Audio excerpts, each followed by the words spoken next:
Hi guys, welcome to another video on my NYSC stories, and today I'll be talking about NCCF, being a corper, and how it helped me to live my purpose. Okay, for those that knows me well, and that is one of the major reasons I'm actually doing this video and being on YouTube generally. Permit me if you are hearing any background noise. Rain is falling presently when I'm doing this video, so please permit and ignore the raindrops. Okay, so back to the video. I'm a person that discovered my purpose while in under level in school, Obafemi Awolowo University. One thing about me, there's nowhere I've found myself that I've not been a leader. Let me just put it that way. It's either it's in a small group, it's either it's in a church setting, it's either it is anywhere. I was actually planning to leave the family house. If you have not watched the stories behind my NYSC stories, how I got to stay in NCCF house, you can check the link in the description, or I tag the link somewhere. So I wanted to leave NCCF house, but purpose find me there. I'm not a person that believes in luck. I'm not a person that believes in coincidence. I've always been a believer of the fact that every step I take is actually ordered by the Lord. So when I came to Abuja, I found myself in NCCF. I wanted to leave, just like I was saying, I wanted to leave. And the reason I wanted to leave was that my supposed PPA, I thought they would give me accommodation. That even if they did not give me accommodation, house is easier to get in Abuja, that I was able to pack out. So, but few weeks down the line, I was not doing my normal prayer life, praying every day, because I was like, I will soon leave. But I think after like 2 weeks, after like 1 week or 2 weeks, I just thought to myself that, Okoyemi, NCCF house will not be removed when you are doing the account of your life in heaven. Like your NYSC year will not be removed, rather, not NCCF house. Your NYSC year will not be removed. It's a whole year, 365 days. It will not be removed when you are doing account in heaven. So you must be able to live the life of a purpose-fulfilled person in NCCF and in your NYSC year. So that was how I became serious. I started praying, because all the activities they were doing, I would just be there looking, saying amen, everything, like somebody that is lost. That was how I was always doing. But when I thought to myself and I spoke those words to myself, that was how I began to take everything seriously. 3 weeks down the line, I was called to be an executive. And when I was being interviewed, when they asked me, do you want to be an executive? I said yes, because I've always noticed that everywhere I am, there's this leadership thing calling onto me. And do you know the funniest thing, that when if you are a Dunamis member from my church, Dunamis in Abuja, please, you should be able to relate to this. Please and please don't come for me. When I came into NCCF house on Tuesday, February 14. And the following day, which was Wednesday, I've been a Dunamis member back in Ife, so I know that we have services every Wednesday. So when I came into NCCF house on Tuesday, went to submit my posting letter on Wednesday, and I was coming back to NCCF house, I just asked one chemist shop like that is there a Dunamis church around this area? And the reason I asked was that I've always been seeing Dunamis sticker on shops. So I asked that, is there a Dunamis church around this area? And fortunately for me, they said yes, pointed me there. So I went there on that Wednesday. Fast forward to Sunday, I went there as well. But unfortunately for me, I did not know the plans of NCCF. Although they told me that we are to attend TCA, the capital assembly in town, every Sunday in the evening, and the time is always 3:45. So when I got to church on Sunday, they announced that there's a singles program after church. I waited to attend the singles program. We finished around 1 or 2, or was it 12 or 1? I think 12 or 1. Unfortunately for me, they've left in the family house. I did not know that they will not do the church, the fellowship in NCCF house. That it is another place in town they do their own evening program. So I got home around 1. I met the gate locked. I don't know anybody around. I was like, what should I do? The church is. I just remember that Dunamis Church. And the one I went is a big church, and it's not a church that we lock gate that early, right? So that was how I decided to go back to church. I went back to church. I sat there, was pressing my phone. I sat outside. I was pressing my phone. That was how a pastor was walking. I never knew him before. It was my first time of me seeing him. I don't know. It was my and it's I've not spent 1 week in Abuja outside camp, right? That was how he asked, "What am I doing here?" I told him I'm a core member. I did not know that NCCF has locked gates. I explained my story to him. That was how he gave me his number. That they are planning to start a Corpus fellowship.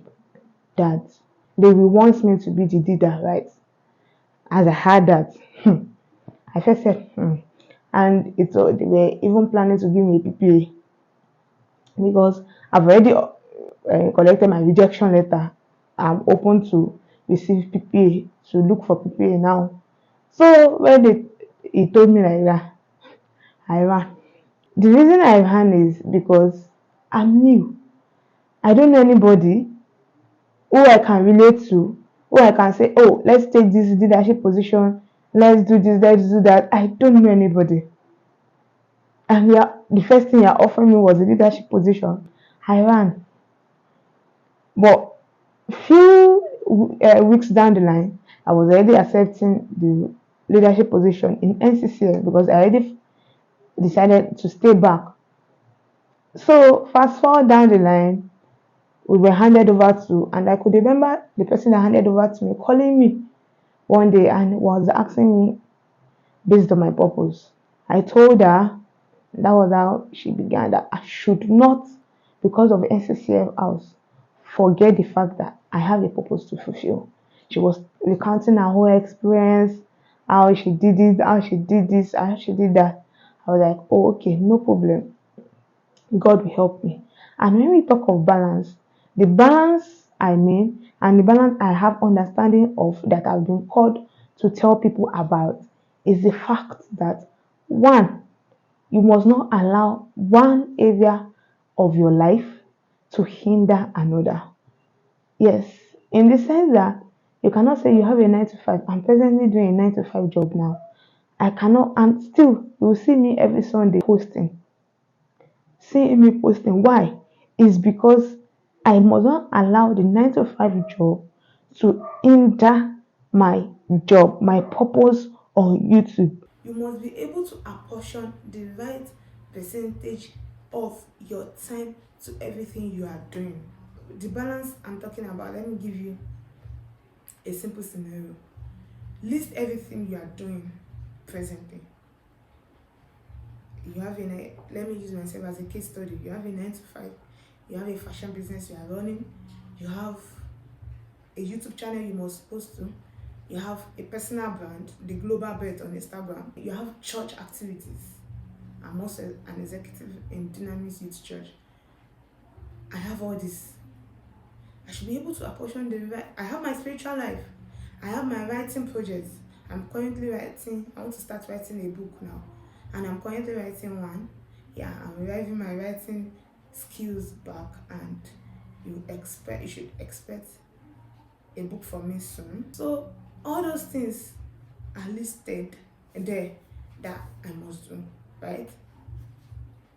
The balance is you being able to apportion the right percentage out of 100 to all this.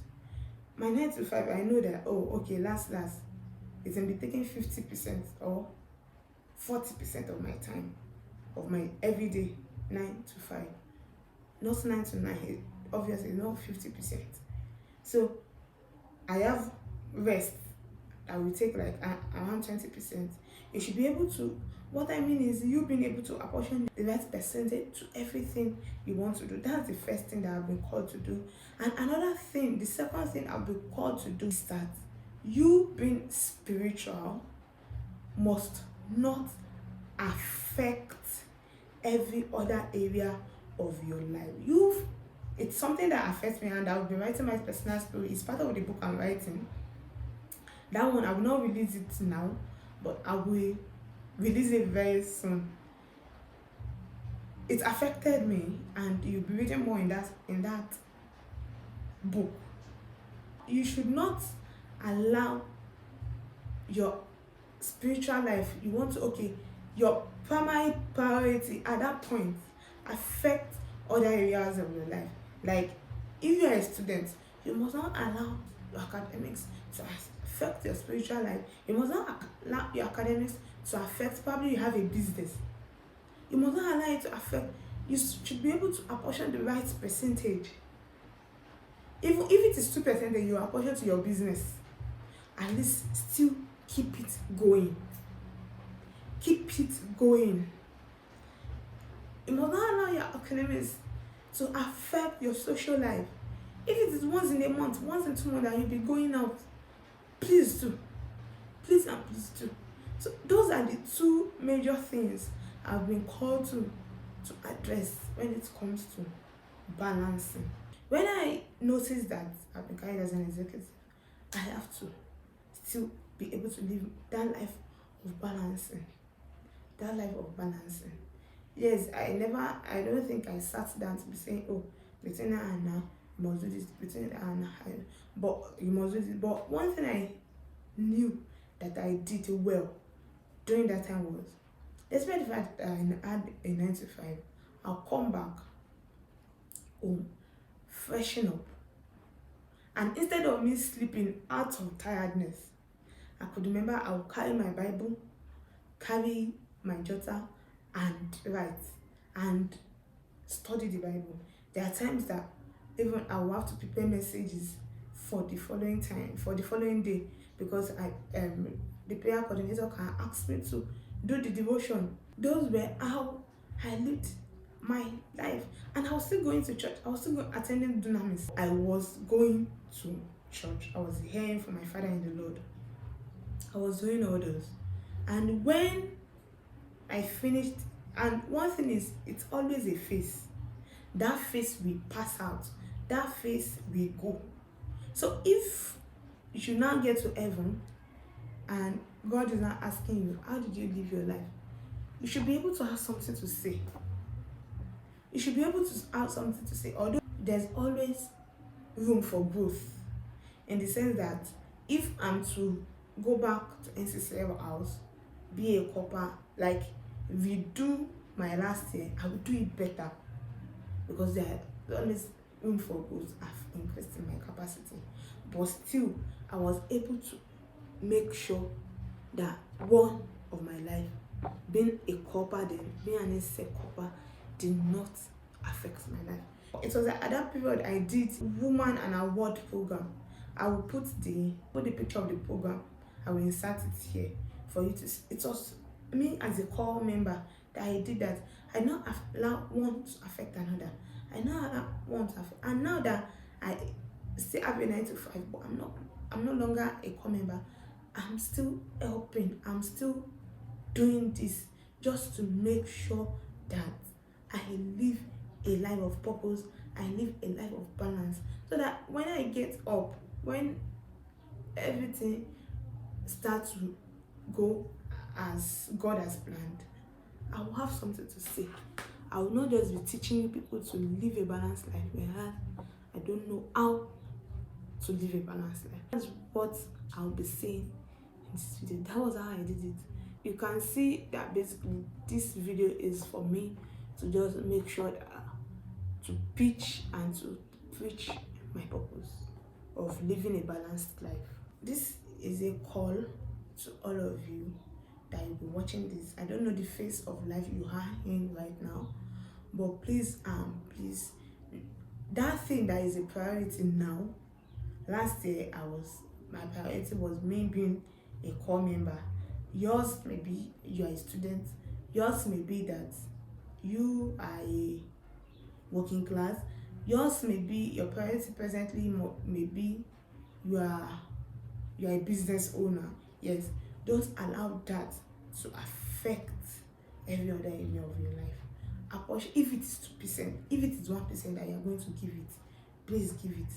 And with smaller steps, little steps, you will see that you are growing. I wish you a very good time, and I pray that God will help you, give you the capacity, will give you the strength to actually carry all the things you have alongside you as you are growing in life. Don't forget to subscribe. Don't forget to hit the like button. Don't forget to share this video. Bye bye.